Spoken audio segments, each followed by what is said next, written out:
وڵا سەرەتا بۆ دەست پێ دەکەین کە یەکەم جارە لە کوردستانی سووریا ڕێککەوتنەکی وا دەکرێت، ینی لە 100 ساڵی ڕابردوو ئینکاری ئەو میلەتە کرایە، تەنانەت هەویەیان پێ نەدرایە، پەرش و پڵاو کرانە، تعریب کرایە، ئەو پێ دەبێترێ حیزام العەرەبیان بەسەردا سەپێنرایە. ڕێککەوتنەک دەکرێت ڕئیس جەمهور بەخۆی دێ مۆردەکە، لەولایەش سەرۆکی کورد مەزلوم کۆبانی مەزلوم عەبدی دێ ئیمزا دەکا، هەردوو لە ئیمزایەکان دەگۆڕنەوە و بە ئامادەوی گەورە بەرپرسانی ناتۆ ئەمریکا ئیشێکی زۆر گەورە و باشە. ڕەنگە هەردوو لە پێویستیان بەو ئیشەی هەبی، یعنی پێم وایە تۆزەک مفاجعەی تێدا بوو، چکەم هەتا سێ ڕۆژ پێشی ڕێککەوتنەکەی تا ڕادەیەک معلوماتیەوەم هەیە ئەو ڕێککەوتنە نەکراوە، چەندە گوێم لەوەی بوو گوایە ماوەی دوور و درێژە ئەو ڕێککەوتنە مۆرکرایە، بەڵام ئیعلان نەکرا. پێم وانە ئەوە ڕاست و دروست بی. ئەوەی ڕاست و دروست بوو لە ینی زەختەک هات، وەزعەک هات ڕاستی بەڵێ بەردەوام بم. ئەوەی هاتە پێش، ینی لە هەردوو بەرچی جاروەیە شەرنیە 100% مەبادئی و بیر و باوەڕ ئەوانەی گەیان بیتێک، جاروەیە مەساڵح و زروفی تایبەتی و ئەوانە دێنە پێش، زەختیان لێیەکە لە بۆ ئەوەی بگەنە نەتیجەکی وە. لە لای ئەحمەد شەرع ئیسرائیل هەتا نێزیک دیمەشق هاتیە، لەولە شەڕی ناوەخۆ ئەگەری هەیە، ینی ئەوە جەولەی یەکەم لەگە عەلەویەکان ڕاستی دیمەشق تووشی عەیبداریەکی خراپ بوو، خەریک بوو لی بەتەهەرایەکی گەورە لە جیهان. ئێستا شارنەتەوە یەکگرتووەکان ئەمریکا دای پێکهێنانی لیزنە دەکەن، لێژنە و بە خۆشی بە خێرایی لێژنەی پێکهێنا و وتی ئەوانە هەموو سزا دەدرێن کە ئەو پێشێلکاریان کردیە. ڕاستی ئەوەی کە بەشی ئەسەد بوو ئەوە زۆر باش بوو، بەڕێ هەممان پێمان خۆشە بە توندی لەوانە بدرێ، بەڵام وەکو لە تایفەی عەلەوی و لەوانە بدرێ زوڵم ئەوە زۆر خەتەرە، هەر یەکێک تەئیدی ئەوەی بکە. زۆر پێم ناخۆشە خەڵک ناوی لە خۆی نابی ئیسلامی یان قەومی یان هەر ناوەپی تەئیدی زوڵم بکە، زۆر خراپە ئەوە، یعنی لە بۆ عەقیدەی لە بۆ قیامەتی خراپ لی دەپرسرێتەوە. زوڵم و زۆری لە هەندە خەڵک کرا، لە بە هەندێ سەرۆکۆماری سووریاش ئاعترافی بۆی کرد و لێژنەی پێکهێنا و باس لەوەی کرد کە دەبی ئەوانە سزا بدرێن. ئەوە زەختەکی زۆری لەسەر کرد. دوای لەولایە لەسەر ڕات تورکیا بێجێدانە ئەوەی دیمەشق چی دەوێت چی ناوێ، بە کەیف خۆی عەمەلیاتی عەسکەری دەکا و کۆمەڵە خەرچی بەگەرە خۆدایە لە ناو سووریا شەڕ بە کورد دەفرۆشی. لەبەرەوەی دیمەشقش ئیعلانەوەی کرد دەبی هەموو هێزەکان بێنە ناو هێزی عەسکەری وەزارەتی دیفاع. طبعا ئەگەر تورکیا و ئەو هێزانەی لەگەرینە ئەگەر لەگەر وەزارەتی دیفاع ڕێکەوتن کەم واتە مادام ئەوەی هێزم میلیشیانەی هێرش دەکەنە سەر سەدی تشرین و سەر کورد، بەمەعنا هێزی دیمەشقە. لە کاتێک هێزی بینیە بەمەعنا هێشتان هێزەکانی ناو سووریا ئەوانەی سەر بە تورکیانە ئەمر لە تورکیا وەرەگرن، نەک لە دیمەشق. ئەوە لە بۆ ئەحمەد شەرع گەلە ناخۆشە، ئەو وەزعی خراپ هاتیە، لە بۆی زۆر باش بوو ئەو قۆناغا. لا دەگەڕێنەوە لای ئەدی کوردیش لەولایە تورکیا تقریبان دەستی وەکو لە هەولێری گوتی لە خنخنۆکەینە، لەولایە ترامپ هەر ڕۆژە قەرارەکی هەیە، کورد لە ناوەخۆ ڕێگ نییە، ئەو تا ئەوەی ئابڵوقەی لەسەر کوردی سووریا نایە، ئەوە کوردی خۆشمانە لە هەرێمی کوردستان. کاتە لە بۆیش ئەوە دەرفەتەکی باشە، یعنی هەر حکوومەتەشکە بێ لە جیاتی ئەحمەد شەرع حکوومەتەکی قەومی ئەلمانی بێ، مەرج نییە ئەوها نەرمونیان بی لە گەریان. لەبەر هەندێک دەبی کوردی سووریاش ئاگادار بن ئەو حکوومەتەی ئێستا باشترینە لە بۆ کورد، یعنی کەواتە بەرژەوەندی هەردوو لەوەی بوو کە ئەو ڕێککەوتنە بکەن. پێم وایە زۆر باش هەم قازانجی ئەحمەد شەرع و دیمەشقا هەم قازانجی قەسەد و کوردیشە و تەسیریشی لەسەر هەر چار پارچە کوردستان دەبی بە تایبەتی تەسیرێکی زۆری لەسەر تورکیا دەبێت سەر تورکیا تاکە دەوڵەت مایتەوە کە ئینکاری کورد بکە و لە دەستور مافی نەدا ئەگەر ئەو مافە دەستوریانی کە لە ڕێکەوتنامەکە هاتیە کەمێکی جێبەجێ بکرێ بەمانا بەلای کمی لەو قۆناغی ئاشتی تورکیاش دەبی دەستکاری دەستوری خۆی بکە کاتە کاریگەریەکەی باشە کاریگەریەکەی لەسەر کوردستانی خۆمان لەسەر کوردستانی لەسەر تەواوی عێراق و لەسەر ئێرانیش دەبی ئێران دەمینێتەوە لە پاش ئەوانە ئەویش دەبی دەستکاری خۆی بکە کاتە ئێستا زۆر گوناحە ناو لە خۆتبنەی ئیسلامی وەکو برەی ئینکاری مافی کورد بکەی ینی سووریا تورکیا ئێرانە ئێستا هەر سێکیان یعنی دەرێن ئیسلامینە هەر سێکیان وەدرێن ئەگەر ئینکاری مافی میلەتێک بکەیت تەبعەنەوە هیچ علاقەی بە شەرعی ئیسلام نییە و بە معنایە ئەوانە بەدەر دەبن لە شەرعی ئیسلامی کاریگەریشی سەلبیش لەسەر پێگە و شعبێتی ئیسلامیەکانی کوردستان دەکە ینی پرسیار دەکردرێ باشەوە ئەو ئیسلامیانەوە حکومت و هیچ مافی کورد نادەن ئەنجاروێ ئەوە تەسیری هەیە قسەک هەیە لەسەر ئیسلامیەکان دەرن ئەرێ ئەوەی لە عالەم ئیسلامیە زۆر کەم پاڵپشتی حرەکەی قیان قەزیی کوردیە تەنانەت جارێک ئەو سوالە تەرحکرا ئەرێ تەنها دوو ئەندامی کۆنگرس مسلمانن ئەوکە هەموو مەسیحینە تەنها ئەو دوو ئەندام کۆنگرسە دژی قەزیە کوردن ینی ئاگادار بن ینی دەبی ئەوە چارەسەر بکرێ ئیسلامیەکان لە کوردستان لەو قۆناغەدا قۆناغێکی ئیحرازە کە تورکیا ناوی لە خۆنە ئیسلامی ڕۆژانە دێ زوڵم لە کوردەکە و ئەسڵەن ئێعترافیش پێ ناکە و ئەحمەد شەرعیش هەروە وایە بەمەعنا ئیفلاسی دەکرد ئیسلامی لە کوردستان لە هەر چار پارچەی کوردستان بەڵام ئەو هەنگاوە زۆر باش بوو ینی کاریگەریەکەی زۆر ئیجابیە ئەلحەمدوللا و دەبی هەموو لایەکمان دڵمان پێخۆش هەر کەسێک دڵی پێخۆش نەبی چ قەومیە چ ئیسلامیە بەڕای من زۆر لە مەسلحەتی کورد نابی ئەمێن دێمە سەر باسی ئەوم کرد کە هەردوولا پێویستیان بەو ڕێککەوتنایی بوو پێویستی ژوایە هەرێمی کوردستان بە هەموو لایەک یارمەتی ئەو ڕێککەوتنەی بدا چکە بەدیلی ئەوەی شەڕە ینی ناخۆشیە لە منتیقەکەی ئەوەش هیچ خزمەتە چی ناکە بە تایبەتی کورد هەر دەبی لە کۆتاییدا ئەولا ئیستیغلالی دەکەن ڕەنگە تووشی زەرەر و زیان بی مۆزوع عشکە هەیە هەر علاقەی بە هەردوولا هەیە کە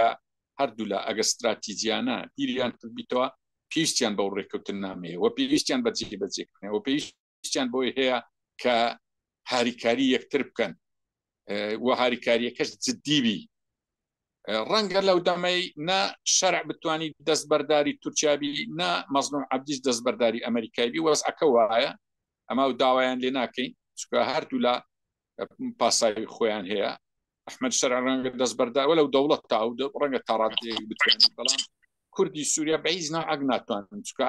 هەر دەستبەرداری ئەمریکای بن و دیارە دەستبەرداری ڕۆژئاوا بن عالەمی ئیسلامی دەیان خوا حکومەتەکان نەک میلەتەکە یعنی ئەوە هەندێک خەڵکی ئیسلامی بەداخەوە شت دەنووسی دەرێ با پشت بە ئەمریکای نەبەستن یخۆی ئەگەر عالەمی ئیسلامی پشتیوانی قەزی کوردیان بکردا بایە یعنی ئەوە نامەیەک بوو گلەیەکی مەلا مستەفای ڕەحمەتی بوو ئەو قسەی کردیا خۆ ئەو مەلا بوو پیاوەکی یعنی یەک لە عالەمی ئیسلامی پاڵپشتی قەزی کوردی نەکردیا ئەو کاتش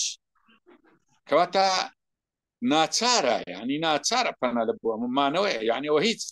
ئەگە کەسە گلەی لێ بکە زۆر شارەزای قەزی دووەلی نییە کە کورد لەبەرچی بە پاڵپشتی ئەمریکا ینی کوردستانی خۆمان ئەدی ئەنفال و چیمایی نەکرا ئەدی ئەگە ئەمریکا و ڕۆژئاوا و نەتەوە یەکگرتوەکان بەهانەی نهاتابوونایێت کۆتایی دەهات زۆر قسەی غەڵەتە دەرێن پشت لەوان کاری پشت لە چێ ینی ئێستا جاروێ ڕخنە لە حەماس دەچیرات دەیانگۆ لەبەرچی ڕووی لە ئێران زۆر باشە ئاینوەچی کووردە قەزەکەی ویست حەماس ڕوو لە چێ بکە ئێستاوە مەسەڵەن ئەو پشتیوانی لێ تەرت وێران کرا هیچ پشتیوانیەکی نەما ئێدا عالەمی عەرەبی پشتیوانی ئیسرائیلیان کرم دوای ئێستا دێ مەسەڵ لە جیاتیەوەی پشتیوانی حەماس بکەن پشتیوانی ئیسرائیلیان کردو کە پشتیوانی ئیسرائیل زۆر سەر پشتیوانیەکانی حەماسی تەرتوی سلبەر هەندێک حماس فەقیری قەریشی چەکدانانە ئەویشوەچی کورد ینی تەمەشاوەچی کوردی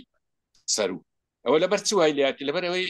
عالەمی عەرەبی پشتیوانی ناکەن عالەمی ئیسلامی پشتیوانی ناکەن ئەویش ناچارە هەر یەکێک بێ ینی پشتیوانیەکەی لێ وەرگری لێ قبول بکە کاکە ئەوانە ئەو مۆزوعانە نابێ هەر لەو گۆڕەی قسە بکرێت ئەم مۆزوعشکە ورد هەیە کە وای کرد هەردوو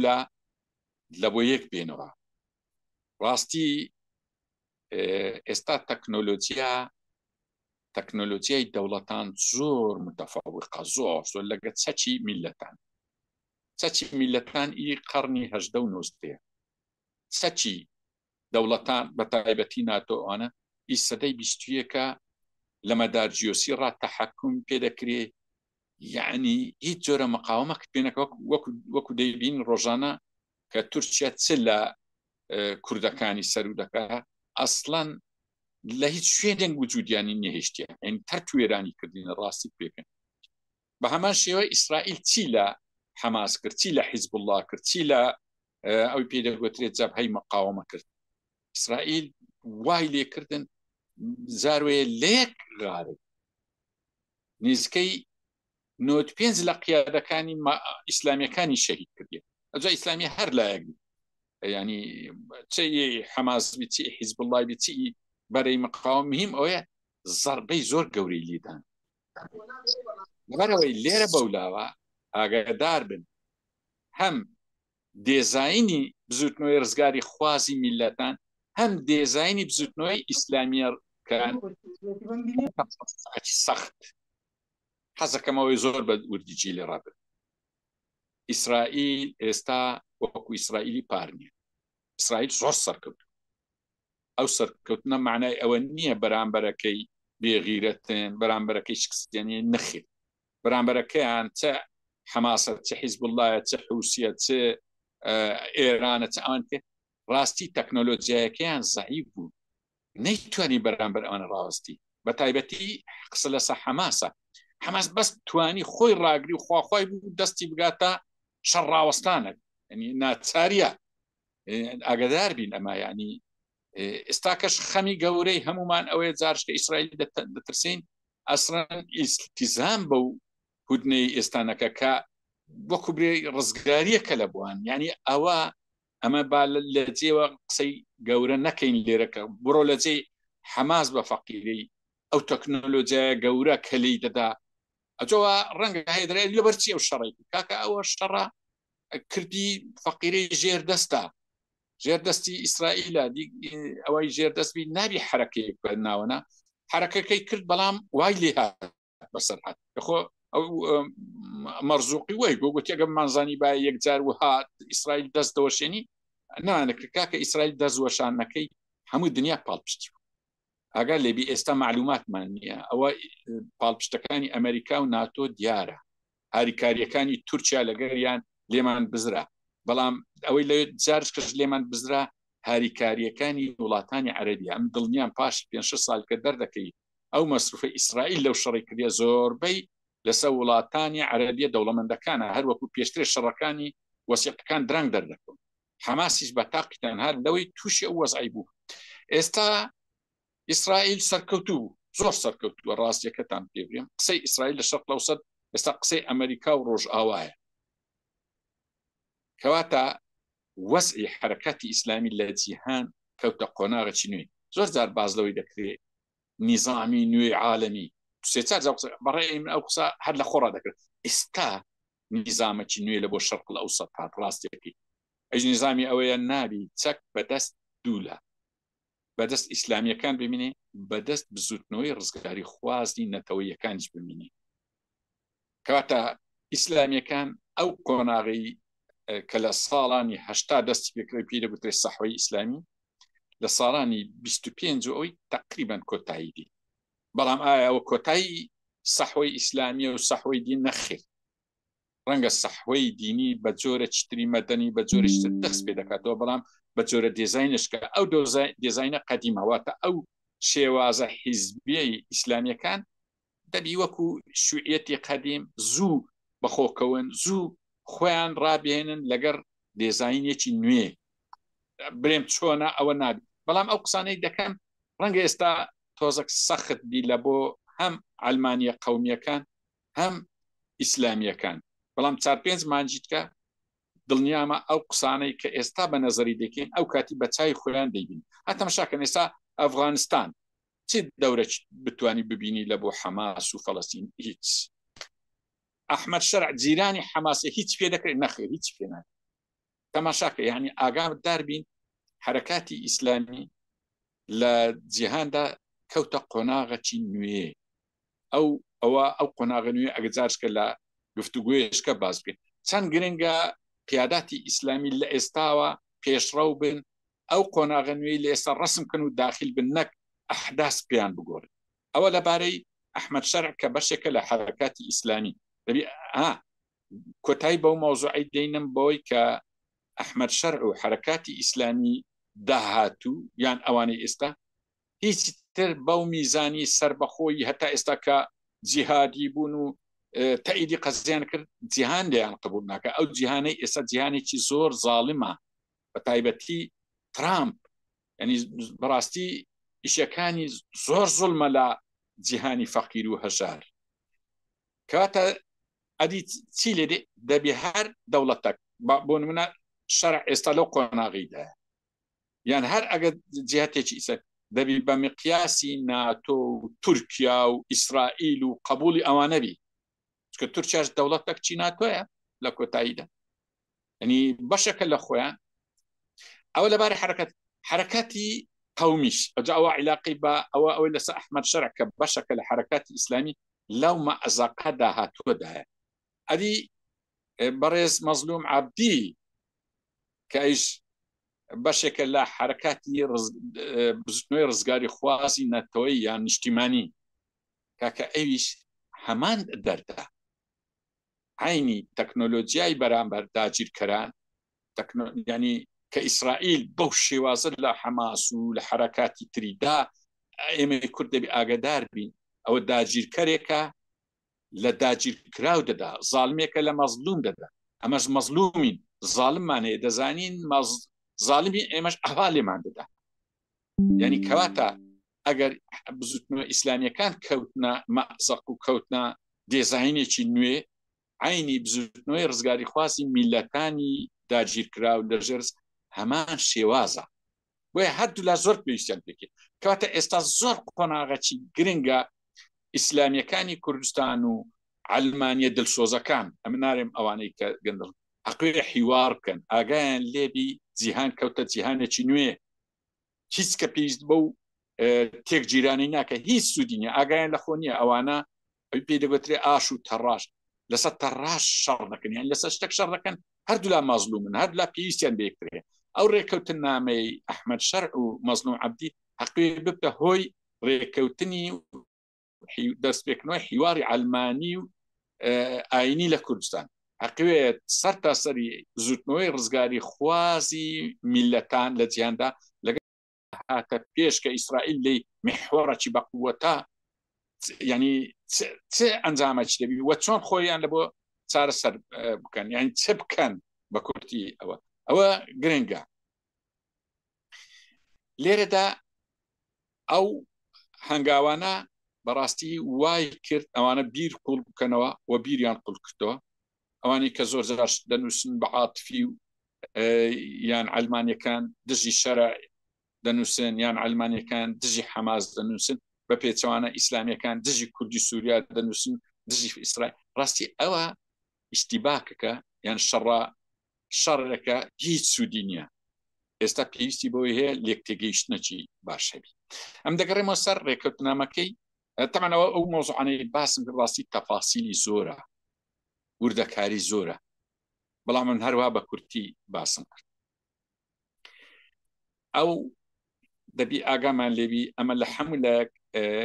هەم ئەوانەی دەکرێت مەسەلەن من هەندە سەرکردەی ئیسلامیم دید ئامۆژگاری زۆر جوانی ئەحمەد شەرعیان و بە هەمان شێوە هاکوێە مەزلوم عەبدیش ئەو ئامۆژگاریانە وەرگری کە پرسی ئایدیۆلۆجیا نەبێتە کێشە لە نێوان کورد و دیمەشق بە هیچ شێوەیە چکە ئەو هیچ ئایدیۆلۆجیایەک لە کوردستان ئایدیۆلۆجیای ئەلمانی، ئایدۆلۆجیای مارکسی، ئایدۆلۆجیای ئیشتراکی هیچ خزمەتی کورد ناکە. ئێمە میلەتی کورتمان میلەتەکی مسلمان تەماشاکە لە ڕەمەزان چۆنە هەر قیادە بێوێ ببتە شعبی ڕاستی دەبی ئاگای لە ئاینی میلەتەکەی خۆی. ئەم بەڕێز عەبدوڵڵا جەلا ئەو نامەی نووسی لە گفتوگویەک باسمان کرد، یەک لە تێبینیەکانی من ئەوە بوو بابی بە بسم الله الرحمن الرحیم دەست پێ بکە وەڵەو کەیف خۆیتی حڕە، بەڵام ئەگە پرسەچیان بە من بکراوێ دەم کاکە وەڵاوی زیاد کە تو لە ناو میلەتەکی مسلمانی وا باشترە